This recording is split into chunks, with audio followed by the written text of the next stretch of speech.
This isn't a story for the faint of heart, but it's my story. Imagine having your childhood stolen, not by monsters under the bed, but by the woman who put you to sleep. My own mother didn't just abandon me. She monetized my terror, selling me to men who hunted me through the woods for sport. Every arrow that whizzed past my ear, every desperate sprint, every ounce of fear, it all came with a $40,000 price tag. Can you even fathom having your own mother, the woman who's supposed to protect you, sell you off like a prize animal? My mom did. She sold me to men who hunted me through the woods for sport, for a whopping $40,000. It's a truth so twisted, it still chills me to the bone. I was barely 12, just a kid, when she first drove me out to this remote ranch. She kept chirping about a camping trip, but my stomach was already doing flip-flops. Something felt off, and then it clicked, when she forced me into these ragged, ripped clothes and made me take off my shoes. No shoes. You're going to run through those trees until the nice man catches you, she said, her voice sickeningly sweet, pointing to some creep with a crossbow. If you make it to the road before sundown, we get paid. If you don't run fast enough, we don't get paid. Understand? I thought it was some kind of twisted joke, a nightmare I'd wake up from. But then she shoved me towards the trees, and the guy started counting down from 9. 9. My heart hammered against my ribs. That first time, I just sprinted, blind terror fueling my legs. Branches whipped my face, and thorns tore my feet to shreds. Arrows whizzed past my head, making that horrifying thwip sound as they buried themselves in trees nearby. I ended up hiding in a hollow log for what felt like an eternity. 5 agonizing hours, listening to him stomp around, calling me Little Rabbit, until the timer finally rang. When it was over, Mom got her money. She actually told me I did well. But then she said, next time make it more entertaining. Give them a real chase. Make them feel like they deserve it. On the drive home, she stopped at McDonald's, acting like we'd just finished soccer practice, as if I hadn't just nearly been murdered for sick entertainment. Those hunts, they became a monthly thing. Different men, different weapons, different messed up rules. Some had firearms, some bows, some just knives and their bare hands. And my mother? She became my trainer, my tormentor. She'd drill me. Zigzag, double back, use the mud for disguise, control your breathing so you don't gasp and give yourself away. She even bought books on military evasion techniques, made me memorize them. You're worth nothing to me dead, she'd snap, tracing escape routes on maps. So don't screw up and die. It was always about the money, always about her bottom line. After the 5th hunt, I was so desperate I tried to run away, but she'd already thought of that. She showed me these pictures, photos she'd taken of me changing, cropped to look indecent. I'll tell the police you're a runaway selling yourself, she sneered. And guess where you'll end up? Right back here. But with no more hunts. Straight to the highest bidder. I even tried telling a teacher once, but Mom had already poisoned the well. She'd told everyone I was a pathological liar with violent fantasies. She'd even arranged for me to see a therapist who, unknowingly, documented my fantasies of being hunted. Nobody believed the truth because her lies were just too perfectly crafted. By hunt number 7, something in me had changed. I wasn't just surviving, I was becoming adept. I knew which trees were easiest to climb, where the ground was soft enough to leave no tracks, how to use creek water to hide my scent. I even fractured a man's ankle once, leading him straight into a bear trap I'd found and fixed. Another idiot managed to shoot himself in the foot, trying to circle back on my tracks. Mom started charging more for experienced prey, marketing me as a real challenge. She bought night vision cameras for midnight hunts. But hunt number 9, that one almost killed me. The client was a military officer, highly trained. He caught me within the first hour, choked me senseless. I played dead. It was the only way I survived. Then came the hunt with the elderly banker. It should have been simple, he had a heart condition. But his rules were different. He didn't want to catch me. He wanted to injure me and watch me crawl. I still have the scar where his arrow passed right through my leg. That was it. I told Mom I was finished. I told her she could just kill me herself if she wanted. She actually chuckled, and then she showed me the reservation for next month. This one's special, baby, she purred. A collective hunt. For men, different weapons, and the final girl standing. She'd found another girl, another child to hunt with me. Either you both get out, or neither of you does. They're paying for blood this time. She even showed me her picture. Emily. She looked about 12. Definitely trafficked. That's when I knew. Mom had joined up with even worse people, and this sick business was growing. A cold, hard resolve settled in my gut. I wasn't just going to survive anymore, I was going to fight back. I started planning immediately. During supply runs, I'd steal anything I could. Rope, fishing line, box cutter blades. I spent hours investigating the land, finding new hiding spots, figuring out which plants, when crushed, would make the most effective poison. I wasn't just running anymore. This time I was the hunter. On the morning of Hunt 12, Mom drove me out early, supposedly to walk the course. Instead, I set traps. Fishing lines strung at neck height between trees, sharpened branches, turned into cruel sticks hidden just so. Mom, oblivious, was too busy on her phone, already counting her money. Then Emily arrived, just as the sun began to set, shivering and crying, her manager bargaining with my mother. I tried to catch her eye, but she was too terrified to look at anyone. Mom, always thinking about her product, made us strip and change into matching white dresses. For visibility, she said. Then she lined us up for the hunter's examination. For men, for different weapons. They were passing a bottle of alcohol around, betting on who'd get which woman first. The one with the compound bow kept licking his lips, his gaze fixed on Emily. I memorized every face, every weapon. As Mom approached the end of her countdown, a sudden calm washed over me. I reached out, grabbed Emily's hand, and whispered, "Follow me if you want to live." The horn sounded. We plunged into the darkness. Behind us, weapons were loading, men yelling like they were on some twisted safari. But ahead of us, 2 square kilometers of woodland I knew better than my own name. For the first time in 12 hunts, I was not the prey. I was the goddamn welcome committee. The horn's echo was still ringing in my ears when I squeezed Emily's hand 3 times. She jerked, startled, but followed when I veered left towards the creek. Her palm was clammy, kept slipping from mine. Boots crunched through leaves behind us. Someone was creeping closer. I yanked her behind a massive oak, pressing us both against the rough bark. My heart was a drum against my ribs, so loud I swore they'd hear it. My first trap was just 18 yards ahead, and we had to get there before they spread out. I counted to 3 in my head. Then go. I pulled Emily into a dead sprint. She stumbled, but I hoisted her up without breaking stride. The fishing line I'd strung between 2 trees, invisible in the dark. Footsteps pounded behind us. I dropped to my knees, yanking Emily down hard. The hunter hit that line at full speed. It caught him right in the throat. He slid down, gagging and shouting, his rifle clattering into the leaves. We scrambled on hands and knees towards the creek bank, his choking sounds fading behind us. The creek mud was icy thick. I scooped it up with both hands, smearing it all over Emily's white dress. She was shaking so violently her teeth chattered. The muck covered the bright cloth, and I rubbed it onto her arms and face. Her palms were already bleeding where I'd pushed her down, so I ripped strips from my dress, wrapped them as fast as I could. 3 rules, I whispered into her ear. Stay low. Breathe through your nose. Follow exactly where I step. She nodded, but her eyes were wide with terror.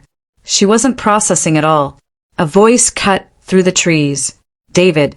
I recognized it from earlier. Calm, professional, calling out grid coordinates. Like this was just another routine job. He had that compound bow. He knew how to hunt, unlike those drunken idiots who just wanted to shoot at kids. His voice was getting closer from the east. We crawled along the creek bank, staying low in the mud. My hands found the cold metal pole of the first camera. I raised up just enough to grasp it. The mount was already loose, thanks to my morning prep. I angled the whole thing skyward, then smeared muck all over the lens. That would create a blind spot, a path towards the hollow log where I'd stashed more supplies. We'd have to loop back for it, but at least the cameras wouldn't follow us there. Emily tugged my arm, pointing behind us. Flashlight beams swept through the foliage, maybe 45 yards away. We had to move. Now, I pulled her into the shallow part of the creek, and we waited, heading upstream. The water was freezing, feeling like blades on my feet. After about 90 yards, I spotted the fallen oak with the X I'd carved into its bark. The hollow stump was right behind it, buried under dead leaves. Inside was everything I'd stolen. 3 box cutter blades taped to wooden handles, rope, gauze from Mom's first aid kit, plastic-wrapped matches. I put one of the makeshift knives into Emily's shaking hand. "Hold it like this," I instructed, blade pointed out downward. "Only if someone grabs you." She was crying properly now, but trying to keep it quiet. Snot and mud streamed down her face. Then a scream ripped through the trees from the south. Not a battle cry, not a hunter's yell. Pure, genuine pain. Someone had found my little pit. Those sharpened branches weren't deep enough to kill, but they'd pierced right through a boot, into a foot, and up a leg. The yelling continued, joined by more voices. "What the?" someone yelled. The little by, she set traps." They were realizing I wasn't just running. Then Mom's voice, chillingly clear, echoed over the treetops.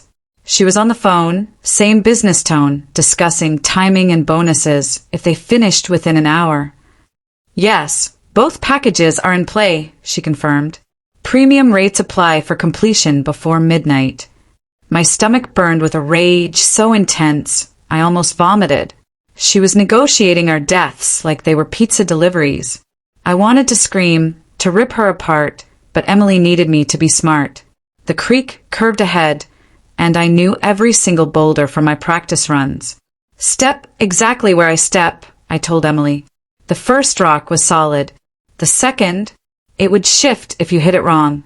Third rock, skip the fourth, land on the fifth with your left foot. Emily followed, precisely, even though she was shaking uncontrollably. The water muffled the sound of our breathing, washed away our scent. The maintenance shed was about 150 yards upstream. We could make it if we stayed in the water. Behind us, more shouting. And David's voice again. "Shut up and listen," he commanded. "They're smart enough to use the water." How did Mom find people like this? People willing to pay to hunt children? And how had she trained me, her own child, into a survival expert, just to market these horrific hunts? It was so bizarre, so utterly evil. His voice was too calm. It terrified me more than the shouting. "You two take the north bank, we'll take the south." I stopped at a fork in the creek. Left was faster. I knew every hiding place. Right was longer, but offered better cover. Emily's tiny, frigid hand was still in mine. She trusted me completely, knew nothing about me, but she trusted me. The decision was easy.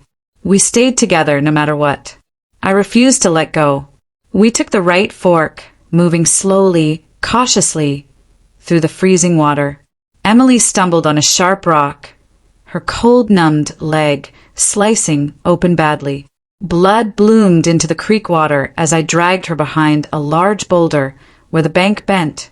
I grabbed the gauze, wrapped it tightly around the cut, then quickly taught her our signals. 1 squeeze for all clear. 2 for danger. 3 meant run like hell. She squeezed back, letting me know she understood.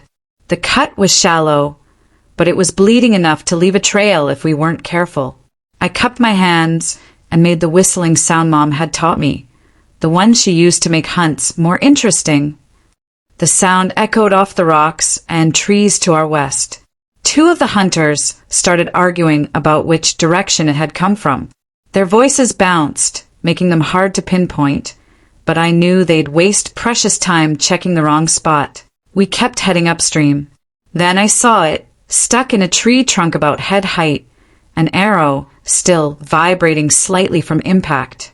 David's work, I was sure. It had narrowly missed us earlier. I worked it loose, careful not to snap the shaft.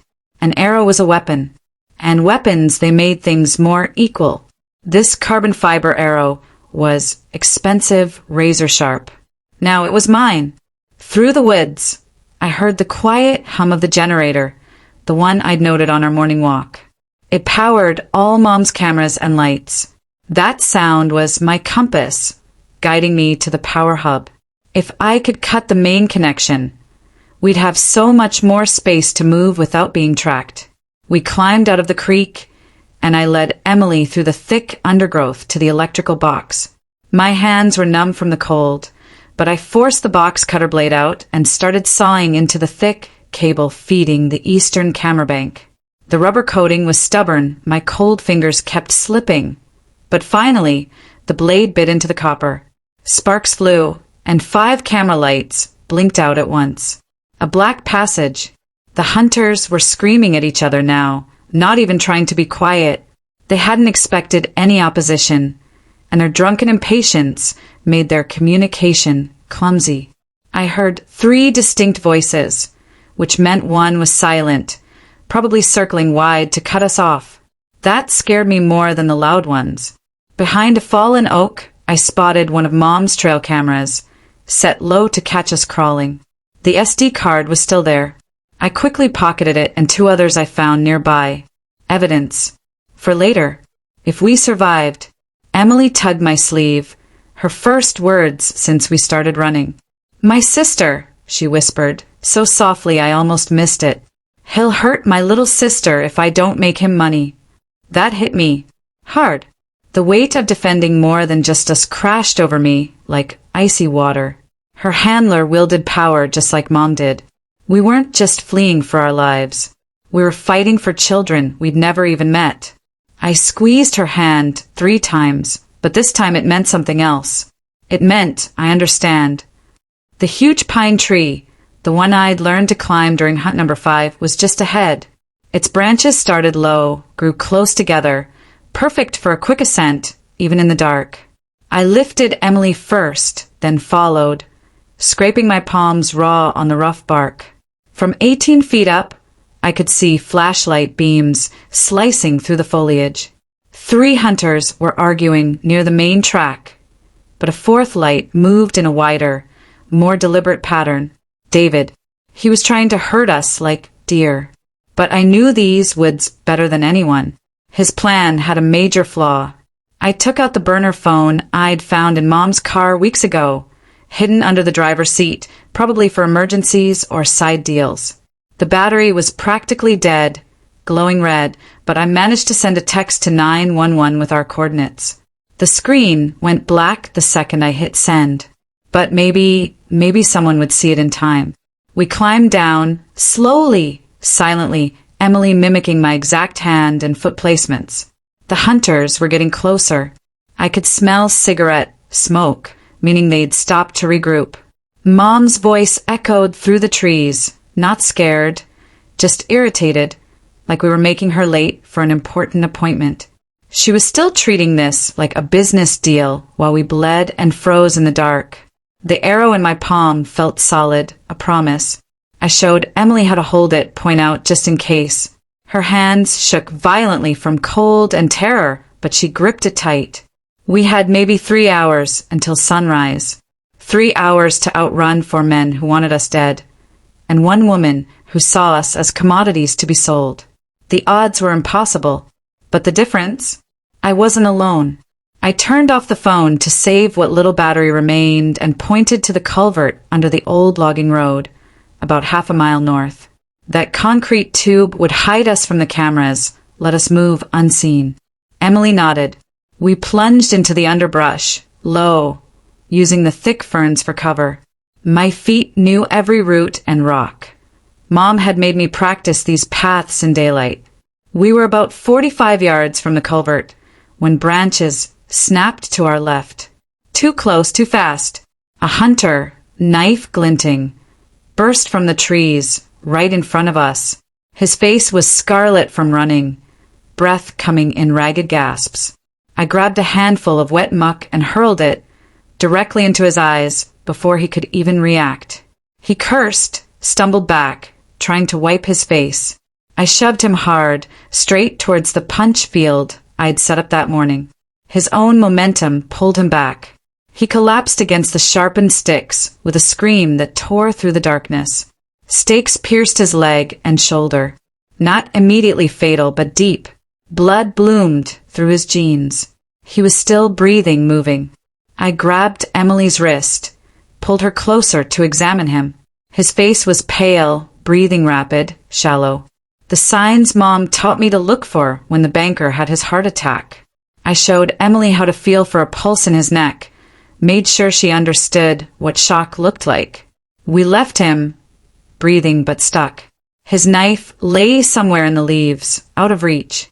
Moving again, my foot hooked on a root buried beneath wet leaves.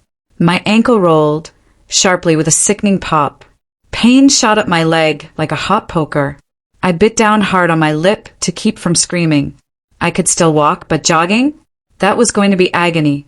I ripped more strips from my dress, wrapped my ankle as tightly as I could stand. The pressure helped, but every stride sent a jolt of pain up to my knee. I took the rope from my waistband, began wrapping it around the arrow I'd retrieved. A foot from the point, wound it tight, tied it off.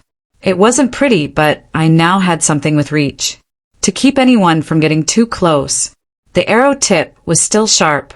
That's all that mattered. Then the siren, faint in the distance, maybe a mile or two away. Fire? Medical emergency? Or the cops? My chest clenched with hope and a terrifying dread. Even if help was on the way, would it be fast enough? The sound stayed constant, neither closer nor farther. It had stopped somewhere else.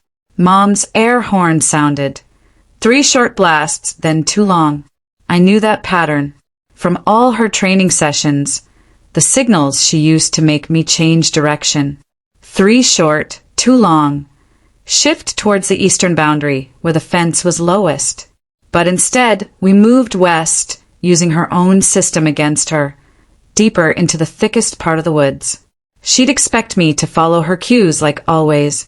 I ripped another piece of white fabric, found a low branch in direct view of where David always set up.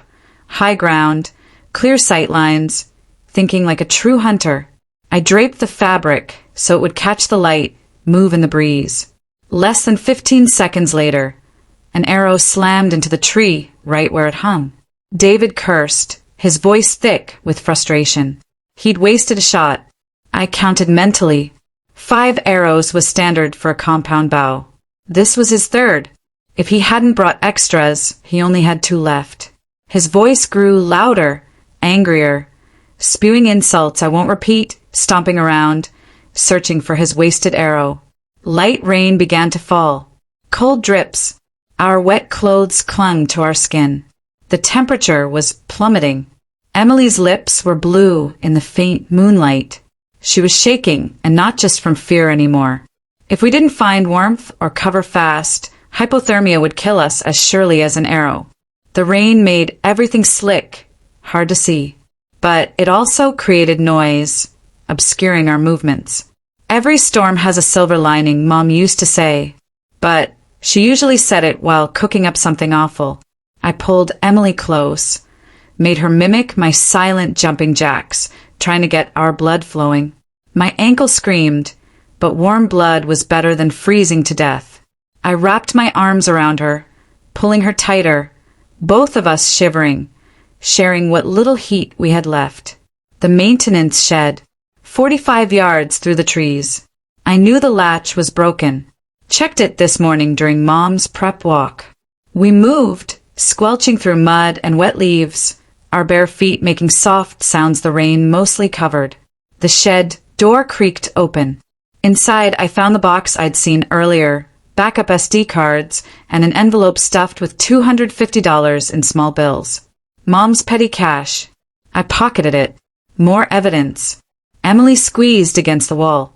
Through the wooden slats, I saw David, moving slow, careful, bow drawn. He was scanning the trees, following a path that would take him straight past us. We held our breath, huddled flat against the back wall, my heart hammering so hard I thought he'd hear it. 30 seconds felt like an eternity. Finally, he moved on, towards the creek. Outside the shed, I remembered a plant Mom had taught me about. The one with leaves that caused intense itching. Found a patch beside the path, crushed handfuls between rocks, spread the green paste across the narrow trail where the hunters liked to walk. A mechanical snap rang through the woods, followed by screams. My stomach turned. Someone had found the ancient bear trap I'd reset near the southern limit. Amidst the shouts, something plastic hit the rocks, skittering. An inexpensive walkie-talkie. It had fallen 15 feet from the screaming. I grabbed it before anyone else could. Mom's voice, loud and clear, ordering someone to pull the SUV around, block the north exit, coordinating positions like it was a military operation. She was only 90 yards away, I gauged by her voice. I hit the chat button. Help the kids. Armed men are hunting. 5 words, clear as I could make them. Then I hurled the radio as hard as I could in the opposite direction of where we wanted to go. Heard it crash through branches before striking something solid. David's movements changed instantly. He headed towards where the radio landed, yelling to the others that he'd heard something.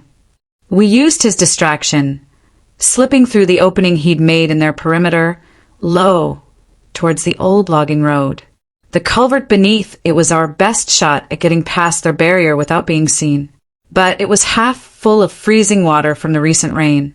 We crawled through on our bellies, scraping elbows and knees raw against the concrete. The darkness inside was absolute. I couldn't see my hand in front of my face. Emily started breathing too quickly, small gasping sounds. She was going to hyperventilate, pass out. I had to stop us, right there in that black, water-seeping tunnel. Count with me, I whispered and started counting slowly from 1 to 10, over and over, trying to get her to match my breathing. Her panic could get us both killed. My chest felt crushed, but I kept my voice steady, calm. The counting helped. After a minute, her breathing slowed. We kept going, my fingers numb, unable to feel the pavement, but I kept hauling us forward through the water and dirt. The other end of the culvert opened into thick undergrowth across the logging road. We crawled out, drenched in mud, shivering so hard I couldn't stand. Through the trees, flashlight beams swept back and forth. They were trying to figure out where we'd gone. The radio trick had bought us maybe 3 minutes, but they'd soon realize we weren't where the radio landed. My ankle was throbbing, inflamed. Every step sent agony up my leg, but stopping meant death. So I kept moving. Emily stayed right by me, matching my pace, terrified but determined. The rain was pouring harder now, washing the mud off our skin, making everything slick, impossible to see. We needed better cover before they widened their search. The trees grew thicker, more hiding spots, but also harder to move quickly. I could hear Mom on her phone now, complaining about delays and issues, about how the purchasers were growing restless for results. Her business voice discussing our deaths. I swallowed the vomit rising in my throat. I kept pulling Emily forward. The fence line. Finally, but my heart sank. A camera blinked steadily on the gate post. The only camera I couldn't get to during my morning prep. Too high, too visible from Mom's usual parking spot. The chain looked solid, but the fence itself? Just standard chain link. We might be able to cut through. I took out the box cutter blades I'd taped together, started sawing at one of the metal strands near the ground. Each wire took forever to cut, making this awful, screeching sound that seemed deafening in the quiet woods. My hands ached, blood trickled from my fingers where the tape had come loose. Emily watched, counting each snap. We needed 9 more cuts. Just 9. Then headlights. Suddenly, from behind us, Mom's SUV barreled down the access road, spotlight sweeping the fence line. We hit the ground, flat, crawling backward into the denser undergrowth. The floodlight froze on where we'd been cutting. Mom's door slammed. She was out inspecting the fence. My fingertips found the little tin I'd hidden under a log that morning. Fumbled with matches from the shed. Lit one. Dried pine needles caught fast, but the wet branches I piled on top produced thick, gray smoke, not flames. The smoke drifted towards the fence. Mom coughed, backed away. I grabbed Emily's hand, pulled her deeper into the woods. We were sliding down a muddy slope when my ankle finally gave up, twisted sideways with a nasty pop. I bit down on my lip so hard I tasted blood. Pain surged through my leg like fire. Emily tried to pull me up, but she was too small. We both tumbled into the ravine below. David's voice, from above us, calm, professional, as if he were closing a business deal. 9,000 extra if you let me make it clean, he called down. No agony. Done quickly, efficiently. His voice was utterly devoid of emotion. That made it worse. I heard him moving, looking for a way down. I gripped the improvised spear. Dead branches formed a natural barrier. When David leaned over a break in the foliage, I pushed the arrow point up, hard. It caught his leg deep. He jerked back with a stream of curses I'd never heard. I lowered the weapon, saw his blood on the arrow point, black and real in the dim light. And then, I heard them. The sirens. Real ones. Many cars. Getting louder, closer. Through the trees, flashes of red and blue. Less than a mile away, but approaching fast. Mom's voice crackled over a borrowed radio. Fast, urgent. Cameras, literature, coordination. We need our stories straight before they get here, she hissed. I grabbed the walkie-talkie we'd found. Hit the button. We have the SD cards and receipts from your safe, I said, my voice surprisingly steady. The silence that followed was deafening. She hadn't anticipated that. A whoosh of heat and light exploded above us. Mom, pouring something flammable, lighting it. The rain kept the fire from spreading, but it was bright enough to illuminate both sides of the ravine. Through the orange glow, I saw David, limping towards us from the left, still holding his bow. The fire was trying to push us towards him, towards the other hunters. Emily was shivering violently beside me. I felt myself wanting to give up, to just stop fighting, but the sirens were so close. The lights were brighter. We just had to hold on, a little longer. I helped Emily climb the opposite side of the ravine as David tried to line up a shot.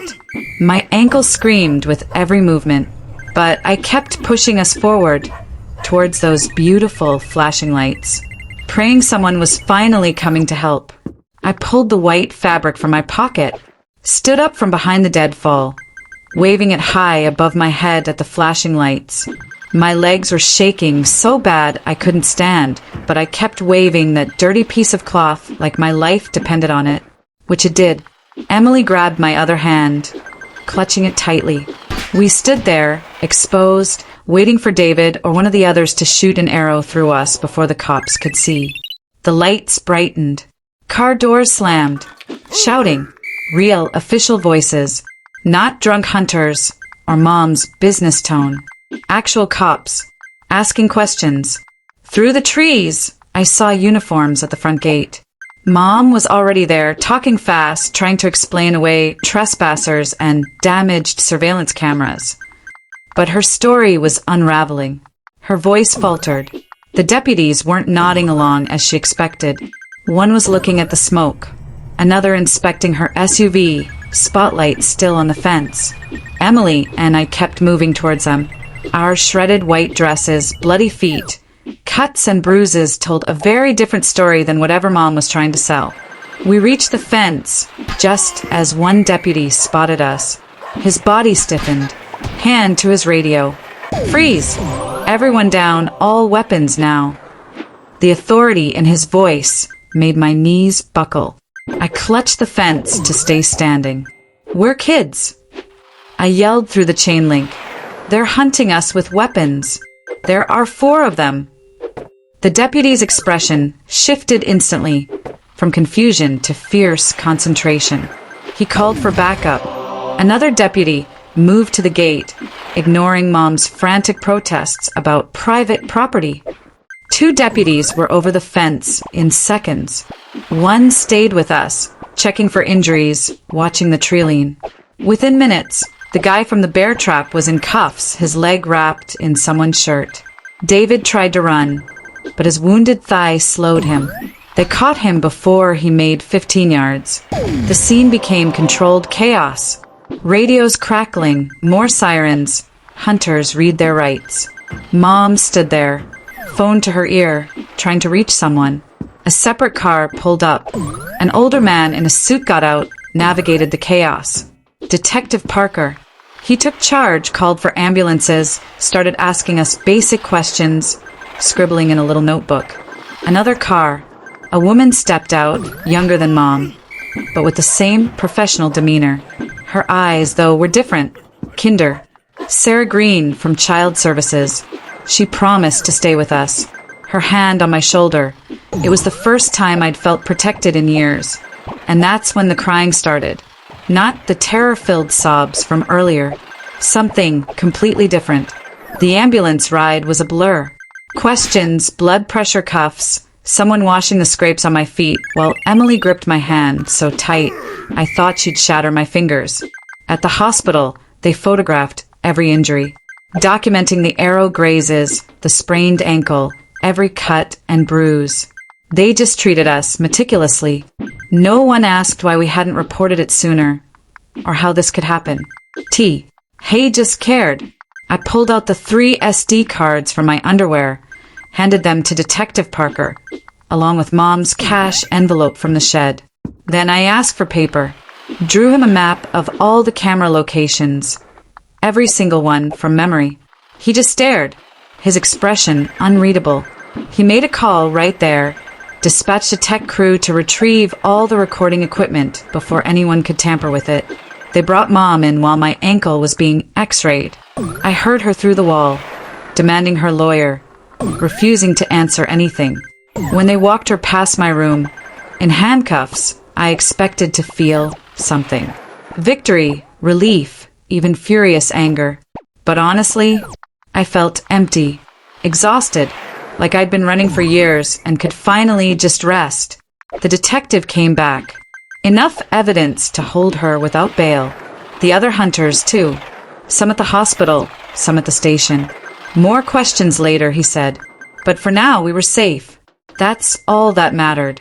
Sarah stayed with us, stressing they'd find us a safe place. We wouldn't have to go back. She pulled out a folder, started explaining emergency placement. Emily sat beside me, gripping my hand. They said they'd have to separate us. For safety. I pushed back. Hard. Emily needed to know I hadn't abandoned her. 15 minutes of back and forth. Then Sarah made some calls. Supervised visits, twice a week. The nurse came in. I saw TV vans pulling up outside. Reporters like vultures. Detective Parker went out himself. Pointed to the parking lot exit, talking to the crews. They moved their vans, but their cameras kept rolling from across the street. Sarah said our names and faces couldn't be exposed. That made me feel a little safer. Mom's bond hearing was 2 days later, set at $1.5 million, way beyond her ability to pay. That same afternoon, David was picked up at a clinic, trying to get his leg wound treated without questions. The nurse had seen the news, called it in. One by one, the other hunters started cutting deals. Everyone trying to save their own skin. Detective Parker led me to a quiet room. I gave my full testimony. Just facts and times. No thoughts, no feelings. What happened when where? The investigator nodded, scribbling, especially when I detailed the evidence. Those SD cards, my map, they were going to be crucial. 2 months later, after depositions, meetings, statements, Mom's lawyer convinced her to take a plea deal. 12 years minimum in federal prison. No prospect of ever seeing children again. David got 6 years for assault with a deadly weapon. The others got 3 to 5. My foster family, an elderly couple, 15 years doing this. My own room. They didn't force me to talk. The woman showed me everything, told me to help myself. Emily ended up 3 counties away, but we had video calls twice a week, just like promised. She was learning English so fast, always asking when we could meet. 8 months after that night in the woods, I was working on my GED, seeing a therapist who actually helped. Every morning, I ran 2 miles in real running shoes on sidewalks where no one was looking for me. The dreams still came most nights, but the therapist taught me how to deal with them, how not to let them consume me. My foster dad built me a workshop in the garage, a place to work with my hands when my mind got too busy. I wasn't instantly better, not mended. Trauma doesn't work that way, but I was safe, free, and I was building something that looked like a future. Emily and I were planning to meet in person next month at a supervised visitation site. Her foster family was teaching her how to cook. She wanted to make me something special. I'd been saving money from odd jobs to buy her art supplies. The prosecutor said the trafficking trial would take another year, but I wouldn't have to testify again unless I chose to. Mom had already lost everything important to her. Her house, cars, bank accounts, all blocked for victim compensation. A reporter tried to write a book about it. The judge shut it down. I kept running. Therapy once a week. My studies. Small steps forward. Nothing dramatic. Just everyday life. And sometimes those mundane tasks, they made me want to cry with relief. The therapist was right. Healing isn't a straight line. Some days were harder than others.